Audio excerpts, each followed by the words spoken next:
Now, आप देख रहे हैं रेसलमैनिक्स एंड सब्सक्राइब करना तो बनता है। सो गाइस देखो, बात उतनी भी सीधी नहीं है जितनी आपको और हमें लग रही है, क्योंकि the final boss and Jimmy Uso अब दोनों ही वापस आ चुके हैं। ये कितने फक तो नहीं है ना, एक बारी में दो बड़े स्टार कैसे आ सकते हैं। एक तरफ जहाँ जिमी ऊसो का कुछ अता पता नहीं था और अब तो उनके साथ द रॉक भी आ चुके हैं। डब्ल्यूडब्ल्यू ने इसके पीछे कुछ एपिक तो सोच ही रखा होगा, जो जाने ना जाने डब्ल्यूडब्ल्यू कब से प्लान कर रही थी। एंड यहाँ आपने बिल्कुल सही पकड़ा है, हम बात कर रहे हैं blood line versus blood line के मैच के बारे में। एंड यही एक रीजन था कि क्यों डब्ल्यूडब्ल्यू ने जल्दी जल्दी न्यू ब्लड लाइन को फॉर्म कर दिया एंड सोलो एक स्टेबल में आ गए। And last Friday night SmackDown में हमने देखा था कि कैसे सोलो की टीम रोमन एंड जिमी पर भारी भी पड़ने लगी थी। एंड जिमी ने साफ कह दिया था कि रोमन भाई, हमें किसी की मदद की जरूरत है। मतलब साफ है कि डब्ल्यूडब्ल्यू जे ऊसो को भी जल्दी रोमन की तरफ मोड़ ही देगी। एंड इसमें फाइनल बॉस आखिरी पीस ऑफ पजल बनकर सामने आएंगे। यस, हम फाइनल बॉस द रॉक की बात कर रहे हैं। और sure, at the Survivor Series War Games Solo Sikoa, Jacob Fatu, Tama Loa face करने वाले हैं the team of Roman, Jimmy, Jey Uso and the final boss The Rock को। गाइस मजा आ जाएगा ये मैच देखने में, क्योंकि मैच तो सर्वाइवर सीरीज क्या, ये रेसलमेनिया को भी मेन इवेंट कर दे, इतना बड़ा मैच हो गया। तो क्या आप इस मैच को देखना चाहोगे? कमेंट करके जरूर बताना। एंड नाउ आप देख रहे हैं रेसलमैनिक्स एंड सब्सक्राइब करना तो बनता है। तो शो की धमाकेदार स्टार्टिंग होती है the best novel CM Punk से, जो अपने फ्यूचर को एड्रेस करने आए होते हैं। सीएम पंक पूरी तरीके से बैंग्ड अप होते हैं after the hell in a cell match, और उनकी थोड़ी बहुत चोटें साफ दिखाई दे रही थी। जिसके बाद सीएम पंक कहते हैं कि देखो, मेरी हालत तो नहीं थी कि मैं यहाँ पे आऊँ और आपसे बात करूं, लेकिन मुझे आपसे मिलना ही था। मैं जिंदा हूँ,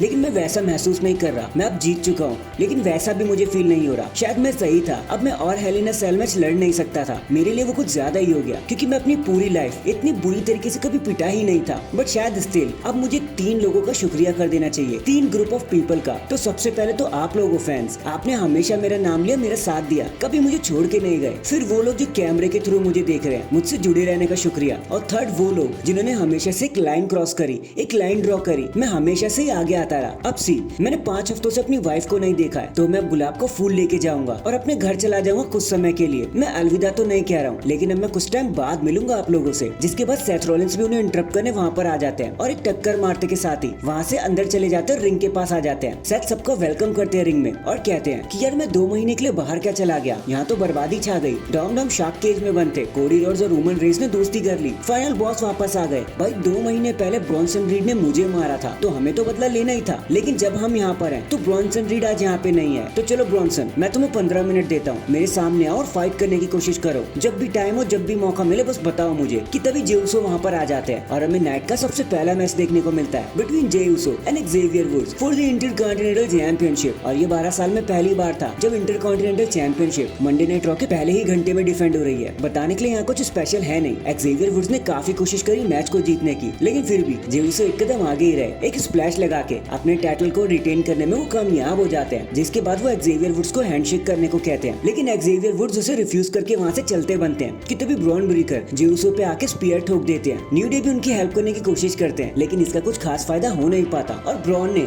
एक बार फिर से अपने इंटेंशंस क्लियर कर दिए कि भाई कुछ भी हो, मैं कितना भी अच्छा बन लूं, मुझे ऐसी टाइटल बिल्कुल चाहिए, क्योंकि वो मेरा है। फिर कुछ बैकस्टेज मूवमेंट के बाद हमें जॉनी ब्रूक मैच देखने को मिलता है बिटवीन शेमस एंड पीट डन। एंड सच बताऊं ना, मुझे इस मैच से काफी ज्यादा उम्मीदें थी। मैं ब्रूटैलिटी महसूस करने की कोशिश कर रहा था, जो कम्प्लीटली मिसिंग लगी मुझे यहाँ पे। मैच तो काफी अच्छा था, लेकिन वैसा कुछ डिलीवर नहीं हो पाया। ऊपर से वो रेज भी महसूस नहीं हुई। चीजें एक्सट्रीम तो बहुत हुई, लेकिन एक डेप्थ हमेशा से मिसिंग रही मैच में। लेकिन फिर भी स्टिल एक ब्रोक किक लगाकर शेमस मैच को जीत जाते हैं। हालांकि उनके दोनों हाथ पीछे की तरफ बंधे होते हैं, लेकिन फिर भी वो पीट डन को बता देते हैं कि भाई मैं ऐसे ही नहीं डब्ल्यूडब्ल्यूई में आ गया। नेक्स्ट उस बैकस्टेज मूवमेंट के बाद हमें 10 वुमेन टैग टीम मैच देखने को मिलता है between Pure Fusion, Unholy Union versus Natalya, Lyra Valkyria, Zelina Vega and Katana Chance and Kayden Carter. Match तो ये एकदम एवरेज ही था, और ना क्राउड में कोई ऐसा बंदा था जो इसके लिए एक्साइटेड हो। बस भीड़ भरी हुई थी यहाँ पे। लेकिन इन दी एंड टीम नटालिया सब कुछ रैप अप करने में कामयाब हो जाते हैं और मैच को जीत जाते हैं एज एक्सपेक्टेड। यहाँ बताने के लिए कुछ भी खास नहीं था। एंड फाइनली ये सारी चीजें लीड करती है हमें हमारे मेन इवेंट की तरफ, जो होता है एक वर्ल्ड हेवीवेट चैंपियनशिप मैच गंतर और समी ज़ेन के बीच में।